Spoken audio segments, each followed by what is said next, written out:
Hi, I'm Pastor Jim Spawn with the Point Church in Greenwood, Indiana, and this is week 2 as we walk through Ezra, rebuilding after ruin. I want to encourage you to go ahead and subscribe to our YouTube channel if you haven't already. Follow along, watch as we have our various teachings, and engage with the scripture as we study it, as we open it up. Allow the Holy Spirit to speak to you. Before we get started, we're going to go ahead and have a word of prayer. Father in heaven, I thank you so much for your blessing, and I thank you for your word.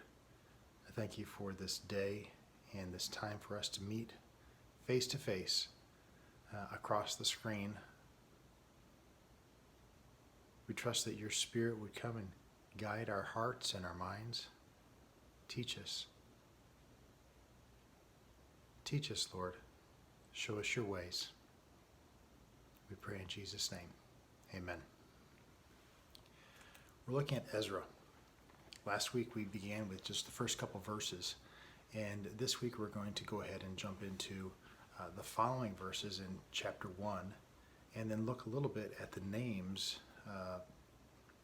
or the people specifically, who moved from Babylon back to Jerusalem to accomplish what God had called them to do.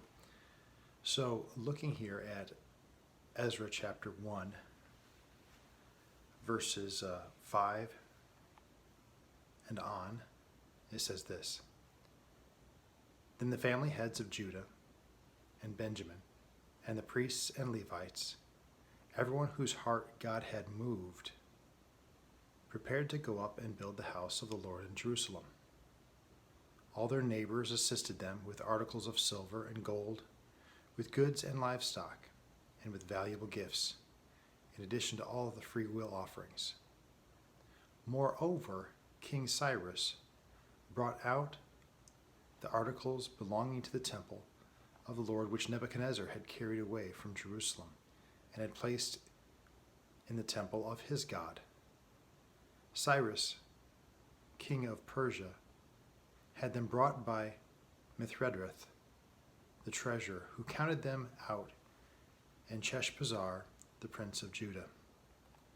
This was the inventory: gold dishes, 30, silver dishes, 1,000, silver pans, 29, gold bowls, 30, matching silver bowls, 410, other articles, 1,000. In all, there were 5,400 articles of gold and of silver. Sheshbazzar brought all these along with the exiles when they came up from Babylon to Jerusalem. Chapter 2. Now, these are the people of the province who came up from the captivity of the exiles, whom Nebuchadnezzar, king of Babylon, had taken captive in Babylon. And the remains of chapter 2, it goes through various people. It goes through descendant after descendant after descendant, and people from different cities. And in all, there is an enormous amount of people, and it jumps down here, and we're going to read this in chapter 2, verse 62. 64. It says, The whole company numbered 42,360. Besides their 7,337 male and female slaves. And they also had 200 male and female singers. They had 736 horses, 245 mules, 435 camels, and 6,720 donkeys. Lots of accurate counting going on here of the people who would be called out of Babylon, stirred in their own hearts to go back to Jerusalem to rebuild the city. I think the point here that we need to realize is that God not only stirred the heart of the king to release the people and to have the temple rebuilt, but he also stirred the people. He stirred the people for doing the work. That's pretty impressive. God only God not only ordained what was going to happen at the end of the exile, he also ordained the means by which it was going to happen. God's sovereignty and his providence is again expressed here in the latter half of chapter 1 and in chapter 2. So God not only stirred King Cyrus, but God stirred the hearts of the Jews to desire to return and to do that hard work of rebuilding. Again, it's not only rebuilding a temple, it's rebuilding a city, and it is ultimately rebuilding a nation. That's the big thing here. It's something that we, I think in our day and age, are seeing a desire for a lot of rebuilding, changes to be made in what's going on in the systems and the structures to bring us out of this place of captivity and into a place of wholeness, honoring all, just like the scripture seemed to honor all who were listed.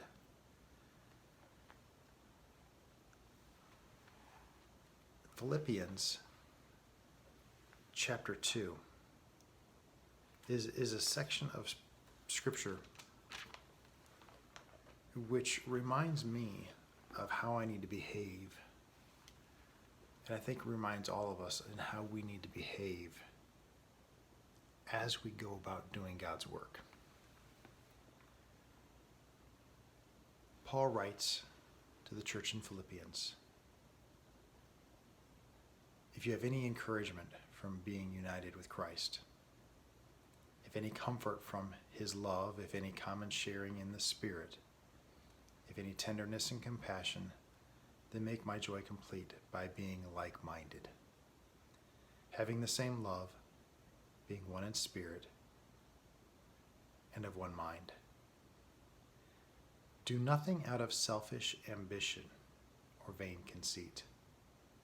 Rather, in humility, value others above yourselves, not looking to your own interests, but each of you to the interests of the others. In your relationships with one another, have the same mindset as Christ Jesus, who being in very nature God, did not consider equality with God something to be used to his own advantage. Rather, he made himself nothing by taking the very nature of a servant, being made in human likeness, and being found in appearance as a man, he humbled himself by becoming obedient to death, even death on a cross. Therefore God exalted him to the highest place and gave him the name that is above every name, that is at the name of Jesus every knee should bow in heaven and on earth and under the earth, and every tongue acknowledge that Jesus Christ is Lord, to the glory of God the Father.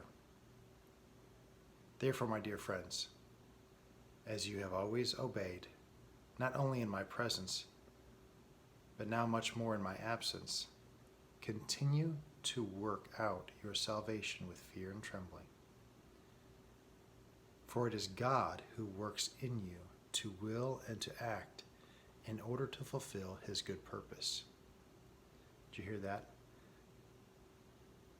It is God who works in you to will and to act in order to fulfill his good purpose. Do everything without grumbling or arguing, so you may become blameless and pure, children of God without fault, in a warped and crooked generation. Then you will shine among them like stars in the sky, as you hold firmly to the word of life.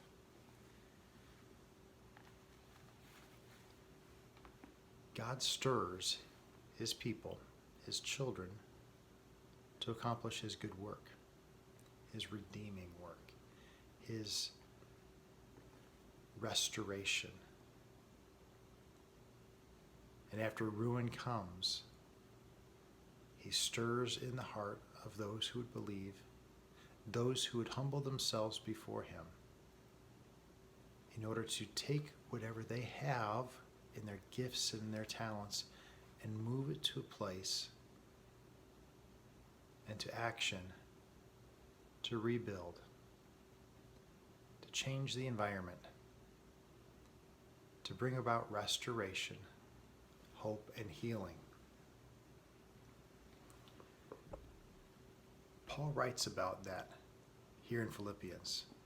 And if we look back at Ezra, we see that there are a whole lot of people that God stirred their hearts, who he prompted them to act in order to fulfill his good purpose.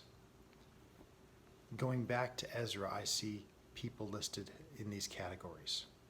1, priests. 2, Levites. 3, musicians. Also singers listed at the end. 4, gatekeepers. Temple servants. King's servants. And people from 21 cities with unrecorded skills. Now, what I want you to realize is that each of these categories are listed in Ezra chapter 2, but they're not just simply random listings. They say they're priests, but they're not just priests, they're descendants of these priests. Who are the ones that were listed? The names, they were the ones who were taken into captivity.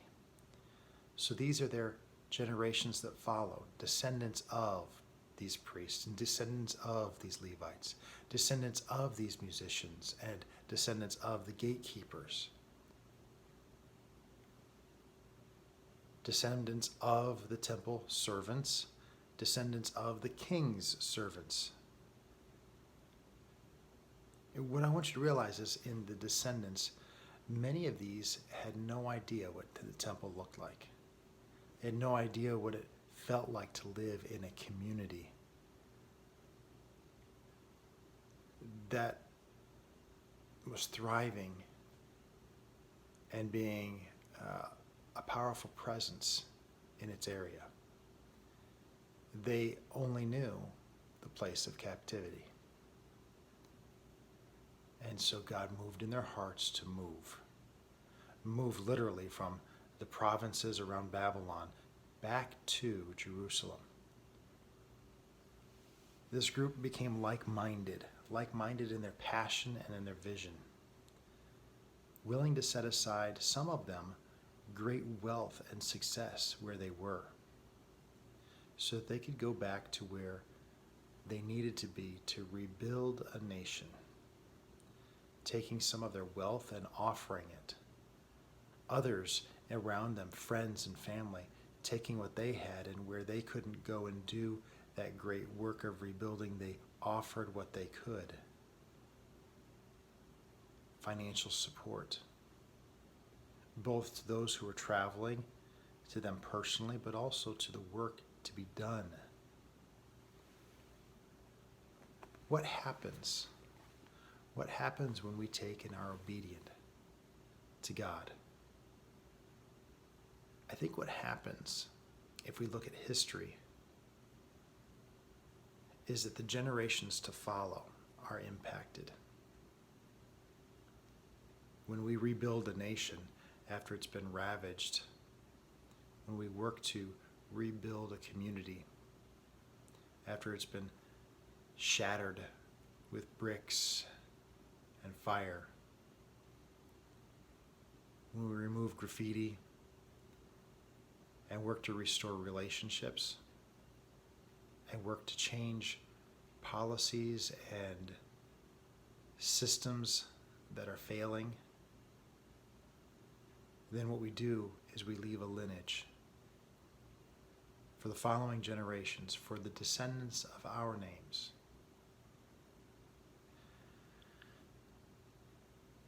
so that they would have a better place, a better life. Maybe in all this, in our day and age, the Lord is looking at those who are being obedient and recording in his own ledger. And he's looking at those who have suffered great loss, and he's saying, look, those who have suffered great loss, they have descendants, and their descendants, our hearts are being stirred, and I'm recording now what they're doing to help build and restore a world which I died for. I believe God's stirring again. I believe He's stirring in His children, in those who would confess their faith in Jesus Christ. I believe He's stirring maybe in you, as you even watch this video, as you've watched and studied the circumstances in our world. In all, my prayer is this, just as Paul's, that you'll act in order to fulfill His good purposes.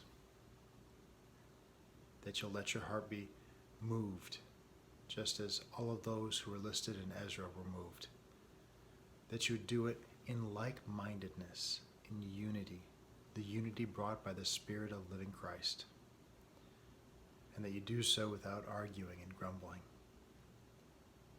without finger-pointing, without bashing and slandering each other or others outside of your group, so that the Spirit and the likeness of Christ would be seen in you. May God bless you today. Thanks for watching.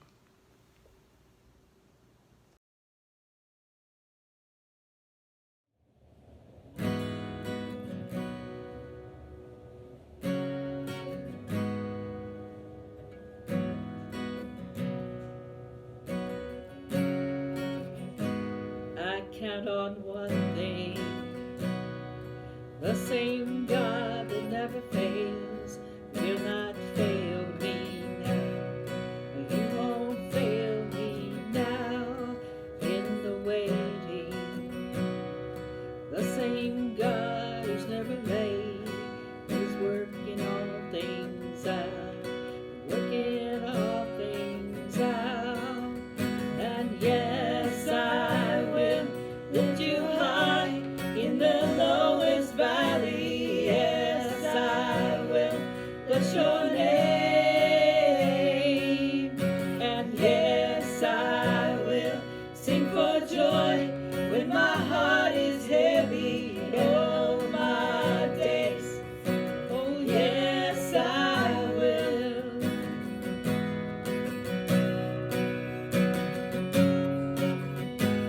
I count on one thing, the same God that never fails will not fail me now. He won't fail me now in the waiting. The same God who's never late is working all things out. You're working all things out.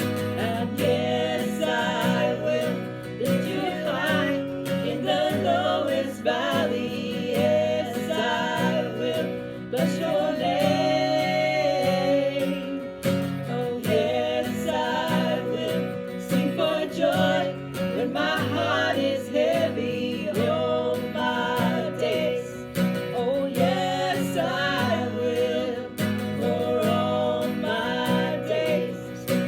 Yes, I will choose to praise, to glorify the name of all names. Nothing can stand against. I choose to praise, to glorify the name of all names. Nothing can stand against. Oh yes, I will lift you high in the lowest valley. Yes, I will bless your name. Oh yes, I will sing for joy when my heart is heavy all my days. Oh yes, I will for all my days. Yes, I will for all my days.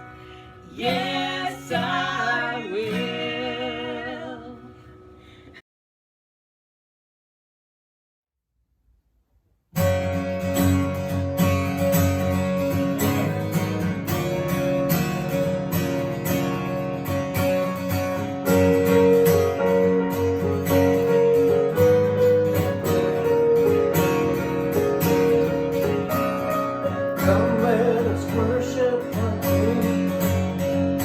Come, let us bow at his feet. He has done great things. See what our Savior has done. See how his love overcomes. He has done great things. He has done great things. Oh, hero of heaven, you conquered the grave. You free every captive and break every chain. Oh God, you have done great things. We dance in your freedom, awake and alive.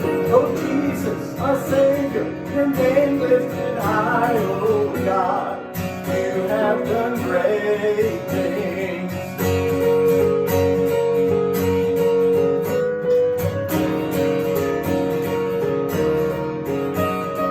Faithful through every storm, you'll be faithful forevermore.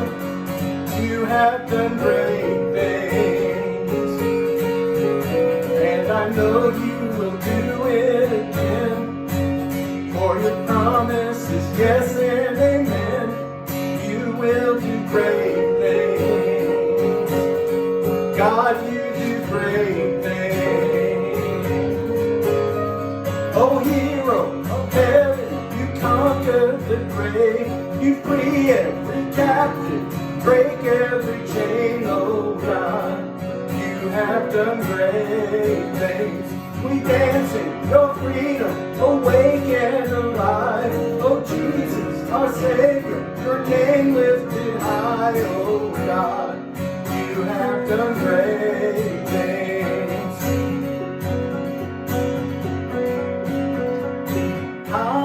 Hallelujah, God, above it all. Hallelujah, God, unshakable. Hallelujah, you have done great things. Hallelujah, God, above it all. Hallelujah, God, unshakable. Hallelujah, you have done great things. Oh, hero of heaven, you conquered the grave. You free every captive and break every chain. Oh God, you have done great things. We dance in your freedom, wake and alive. Oh Jesus, my Savior,